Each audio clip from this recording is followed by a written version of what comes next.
ನಮಸ್ಕಾರ ಸ್ನೇಹಿತರೆ, ಮಸ್ ಕನ್ನಡ ನ್ಯೂಸ್ ಯೂಟ್ಯೂಬ್ ಚಾನಲ್ಗೆ ನಿಮ್ಮೆಲ್ಲರಿಗೆ ಸ್ವಾಗತ. ಕನ್ನಡ ಕಿರುತೆರೆಯಲ್ಲಿ ಸಾಕಷ್ಟು ಜನಪ್ರಿಯತೆಯನ್ನು ಪಡೆದುಕೊಂಡಿರುವ ಸ್ಟಾರ್ ಸುವರ್ಣವಾಹಿನಿಯಲ್ಲಿ ರಾತ್ರಿ 7:30ಕ್ಕೆ ಪ್ರಸಾರವಾಗುತ್ತಿರುವ ಆಸೆ ಧಾರಾವಾಹಿಯಲ್ಲಿ ಇದೀಗ ಸೂರ್ಯನ ಅಜ್ಜಿ ಪಾತ್ರಧಾರಿಯ ಬದಲಾವಣೆ ಆಗಿದೆ.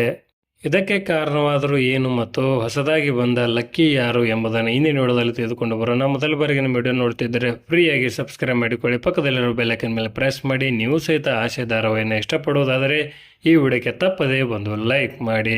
ಸ್ಟಾರ್ ಸುವರ್ಣವಾಹಿನಿಯ ಜನಪ್ರಿಯ ಧಾರಾವಾಹಿಗಿರುವ ಮತ್ತು ಟಾಪ್ ರೇಟೆಡ್ ಧಾರಾವಾಹಿಗಿರುವ ಆಸೆ ಧಾರಾವಾಹಿಯಲ್ಲಿ ಪ್ರತಿಯೊಂದು ಪಾತ್ರವು ಸಾಕಷ್ಟು ಪ್ರಾಮುಖ್ಯತೆಯನ್ನು ಪಡೆದುಕೊಂಡಿವೆ. ಅದೇ ರೀತಿಯಾಗಿ ಲಕ್ಕಿ ಪಾತ್ರವು ಸಹಿತ ಸಾಕಷ್ಟು ಜನರಿಗೆ ಇಷ್ಟವಾದ ಪಾತ್ರವಾಗಿದೆ. ಈ ಪಾತ್ರವನ್ನು ನಿರ್ವಹಿಸಿಕೊಂಡು ಹೋಗುತ್ತಿದ್ದ ಲಕ್ಷ್ಮೀ ಚಂದ್ರಶೇಖರ್ ಅವರು ಧಾರಾವಾಹಿಯಿಂದ ವೈಯಕ್ತಿಕ ಕಾರಣಗಳಿಂದ ಹೊರಬಂದಿದ್ದು, ಇನ್ನು ಅವರ ಜಾಗಕ್ಕೆ ಸದ್ಯ ಸೇವಂತಿ ಧಾರಾವಾಹಿಯಲ್ಲಿ ನಟನೆ ಮಾಡುತ್ತಿರುವ ಆಶಾಲತಾ ಅವರು ಇನ್ನು ಮುಂದೆ ಆಸೆ ಧಾರಾವಾಹಿಯಲ್ಲಿ ಲಕ್ಕಿ ಪಾತ್ರವನ್ನು ನಿರ್ವಹಿಸಿಕೊಂಡು ಹೋಗಲಿದ್ದಾರೆ.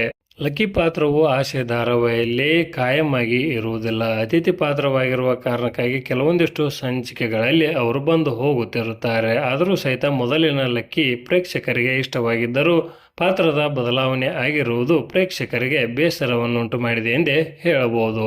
ಈ ಬದಲಾವಣೆಯ ಬಗ್ಗೆ ನಿಮ್ಮ ಅನಿಸಿಕೆ ಅಭಿಪ್ರಾಯವನ್ನು ತಪ್ಪದೇ ಕಮೆಂಟ್ ಬಾಕ್ಸಲ್ಲಿ ತಿಳಿಸಿ. ಧನ್ಯವಾದಗಳು.